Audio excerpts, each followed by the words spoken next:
Okay, Ms. Muhammad, thank you for coming to talk about your post-evaluation. One, I want to tell you your lesson was excellent. I really enjoyed coming in and sitting and watching with your class. Do you have any concerns about your lesson? How do you think your lesson went?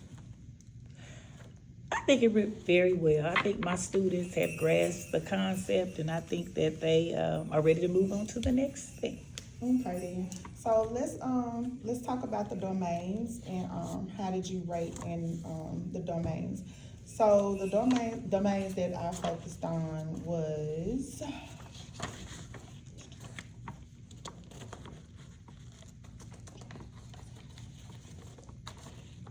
domains 2,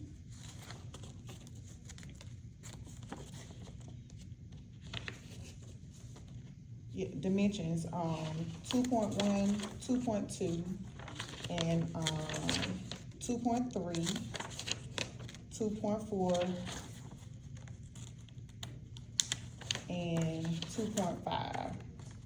So as we're talking about domain 2.1, achieving expectations, how would you rate yourself?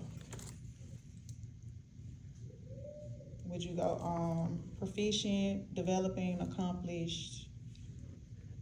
And why would you rate yourself there? Like, what in your lesson proved that you had those?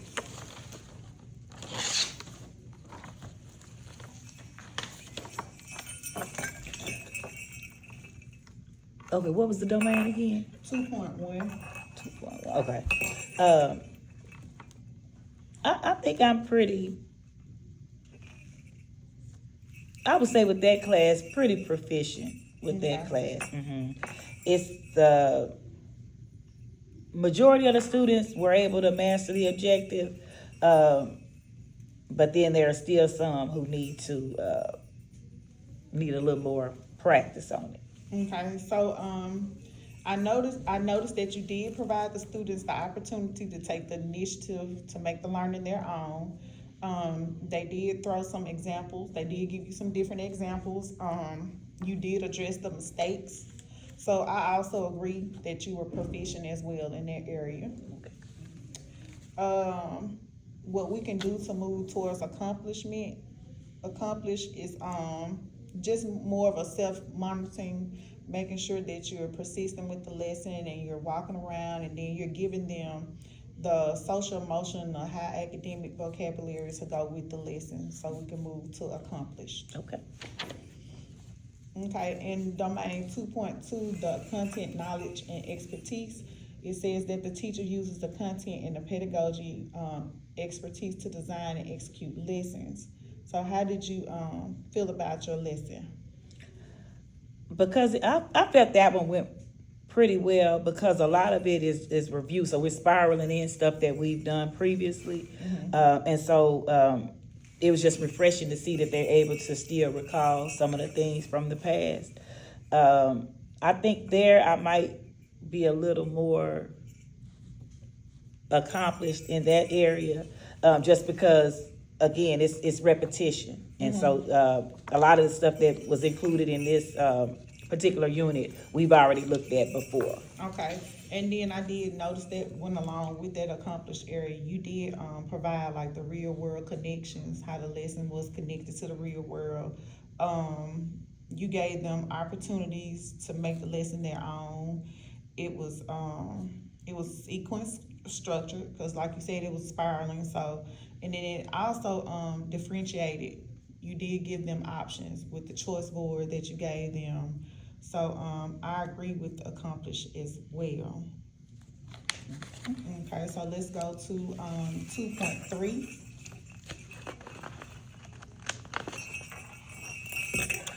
Communication. The teacher clearly and accurately communicates, support persistent, deeper learning, and effective efforts. So what would you give yourself for that one? I would say on that one, I would say accomplished on that one, just because we do a lot of discussion, and so I try to give them hints. If they're close to the answer, then we'll pass it to a peer, and then we'll come back. So it's just repeating and then practice, letting them know that it's okay, to be wrong. And then once we get the correct answer, explaining to them why, that was the correct answer as opposed to what they had chose. Okay, so you do, so I did notice that you do extend the learning. You give them like once, if they finish quickly, you do extend it by asking them another open-ended question. You also have them writing and verbally communicating at the same time. So that helps them to transfer their thoughts and to give them that extra practice. The technology tools were there, the visuals were there. The classroom is very encouraging to the visuals and the use of technology. So you also help with the misunderstandings. So you do communicate very well with them to help them focus and find out and figure out the questions by looking for the important parts of that question. Okay, so I would say accomplished as well. Okay, differentiation. Now this is a hard one because you did have some differentiation in your lesson. So tell me something else that you did to differentiate.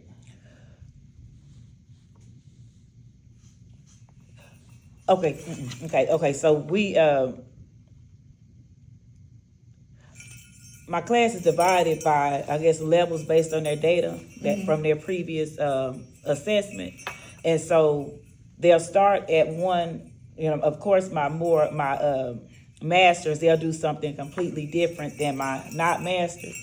The ones in the middle, my meets, they could go either way. So my higher ones that scored a little bit higher, they'll work with the masters, and then my not met, we'll do the small group and things like that. So we usually do our stuff on paper, just because I want to make sure that they understand it, so we can be visual learners. But then my more advanced, they'll do their group activities, and then they'll do more student-led things. So I guess, I don't know, differentiation is always like my struggle area anyway. I don't know, that one could go either way. Okay, I appreciate your honesty. So I did notice that your differentiation was present with the choice cards. I did notice how you had the students divided with the meets and the masters, and you were giving them different assignments. What I would like to see is more student choice, not just for the higher level kids, but also for the lower level kids. Do you have any inclusion students in that class?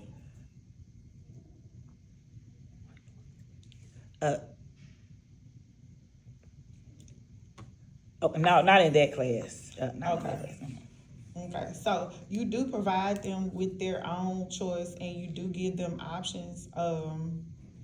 Just keep focusing on that differentiation of instruction, just giving them that choice and giving those activities. We can talk about that in the refinement portion when we get to that part. Okay. But I did put proficient. Okay. Okay, and the last one is 2.5, monitor and adjust. How do you feel about that? Okay, monitor and adjust. I think I'm pretty accomplished there. Just because, if it's something that we need to stop and address, then we'll stop, and then we might have to push the assignment to the lesson to another day, because I just want to make sure that they have it, because it's just growing the next day. And if they don't have it from the day before, then the next day they're not going to get either. I do a lot of checking for understanding, because again, they can't go on if they don't know it before. We do a lot of like classroom discussions and things like that. So it is good to let them, respond back, and then I'll give them the feedback right then. I don't know. And so pretty much, I don't have a problem with like stopping a lesson and then going back and reviewing before we go on to the next, just because, it'll make it worse in the end if they never got it from the beginning. So that's just how I see it. Okay then. So, with monitoring adjust, as you said, I did observe the same things. Your conversation was very good with them as far as, giving them that input. You did do a lot of walking around. If they looked like they were struggling, you did try to assist them. You asked them open-ended questions. You did change the, question format. Sometimes you made it more rigorous. If it looked like they answered it too easily, then you kind of took it down a little bit if they were struggling, like if you used a different vocabulary word and they weren't familiar. So you did give them like that real world connection to help them adjust to the instruction. Also, you did notice the students' behaviors, like if they were looking, if they looked like they were frowned up in the face, you did notice the behaviors. So I will also, I will give you accomplished for monitor and adjust. Okay. Because you continuously check for understanding and those questions and that academic feedback that you continue to give them. Okay.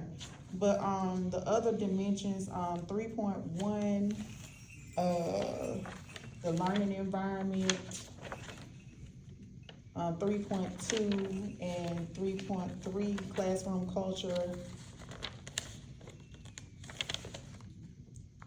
Those were all accomplished because your environment was very routine. Your students were invited. They felt safe to have those conversations. They knew what your lesson was going to be about. Like they just knew it was on a routine. You did have the visuals up to tell them what part to do. They know where to look for their binders. They knew where to find their activities when they were divided into groups. So I would say that was classroom environment routines and procedures accomplished. Okay.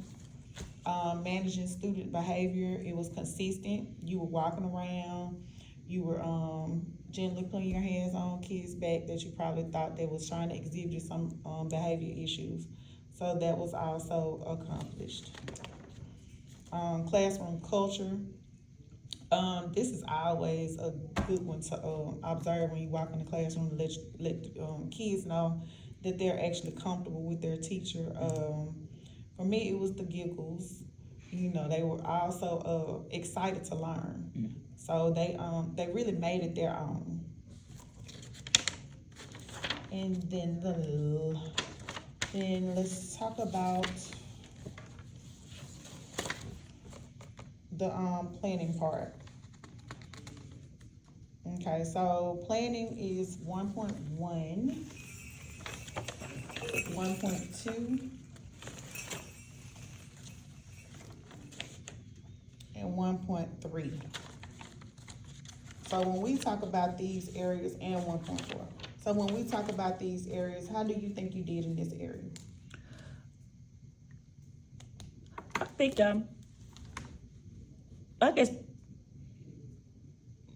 I guess I would say I'm proficient. Well, you want me to break them up in each one or just all as a whole? You can do it as a whole. Okay, as a whole, because my struggle area is still like data and assessment, because like in social studies, they don't have like they're not really a tested subject, so it's like trying to decide, which actual assessment I need to base my planning on. But it's like I say, it's a routine, so we do the exact same thing every week. So like trying to change it just to maybe make it more rigorous, is okay. But it's just my struggle is just figuring out which ones to consider formal and informal. Okay. Well, we can also talk about that part too. What we figured out in data and assessment is those exit tickets that's presented at the end. But you also do check for understanding during the lesson. So that's a form of assessment as well. So for the planning part, I did proficient. Okay. Because you were constantly checking, you were constantly asking those questions. You did give them a time to write down and answer a question, and you walked by and checked the answers. The exit ticket that you gave at the end was the same question that you gave throughout the lesson. So that was another way that you was checking to make sure they understood. You were monitoring their progress, and you were able to give them that feedback that they needed when they answered the questions while you were checking for understanding during the lesson. You were pretty knowledgeable of your students. You knew who to stand beside, you knew who to move away from, you knew who to let lead. Because we all had those students that are able to teach their class. So I also give you a proficient. Now what we need to do to move to accomplish is the future learning, like incorporating TEKS from the next objective, or relating something, or giving more that real world solution, the real world experience. Okay.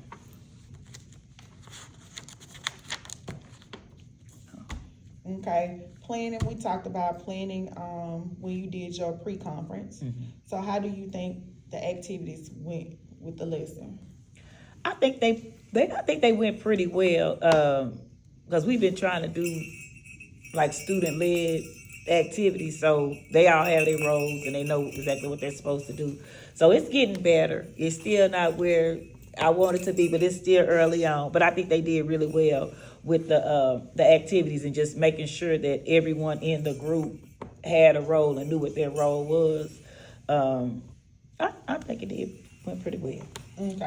Okay, so with the activities, when we talked about in pre-conference that you needed to think of some more questions that were like the higher order thinking, the more complex, the academic language, you did include those. You also gave the kids, you gave them, what was that? You gave them strategies for problem solving. When you went through there and told them to highlight if they see any vocabulary words, or highlight if they see any words they don't know. You gave them strategies to help figure it out. Also, you gave them the opportunity to talk with their classmates, because different classmates have different perspectives towards the question. So you also gave them that as well. The individual groups, they were accountable. They maintained the order. They knew exactly what the activity asked for. It was very routine. They had the same supplies that they would have doing a regular activity that you're playing, so they're used to doing those activities. So I would say it will be accomplished, because you went back and you changed those questions. You made them more high order thinking questions. If you needed to differentiate some of the questions for the lower students, you did that. They were there. They also had in the bucket, if they finished early, you gave them some early finisher work. So it was very much planned activities, and they knew exactly what to do. So it was very much student-led. Okay, instruction. So how do you feel about your instruction? I think it went. I think it went okay. I think it went pretty well. Yeah, it went pretty well. The objective, was on the board, so we broke it up, divided it up into different parts of the objective, and then, that's where I did my chunking. So I did, one part, analyze, and then we went to the next one where they got to examine, and just, so I think it went okay. Okay. So what I noticed in their area, how would you rate yourself? I guess with that lesson right there, probably proficient. Okay. So I agree with you on proficient. You did set the expectations in the beginning of the lesson by giving them the objective and breaking that objective down. You also gave them information to help relate to that lesson. So that was a good thing too. Most of the students, they demonstrated mastery of the objective. Those were the questions, the writing of the answers, and you walking around checking. You gave them opportunities to make it their own, because when they were working in the groups, they made it their own. They took the initiative to work it out and to figure out their own learning and how they wanted to achieve what you was expecting. Okay.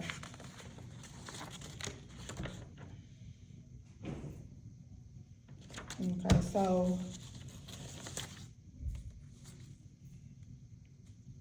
so with that, what are some things that you would like to work on?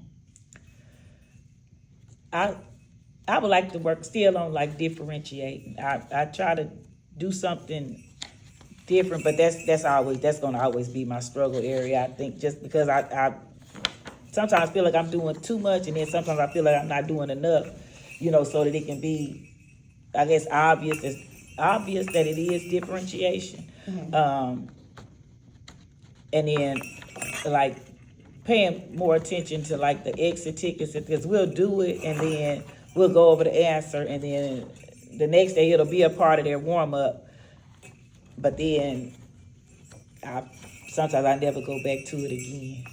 So I guess maybe some type of checklist or data chart or something, just so that I can look at that. But differentiation and data is gonna always be my struggle areas.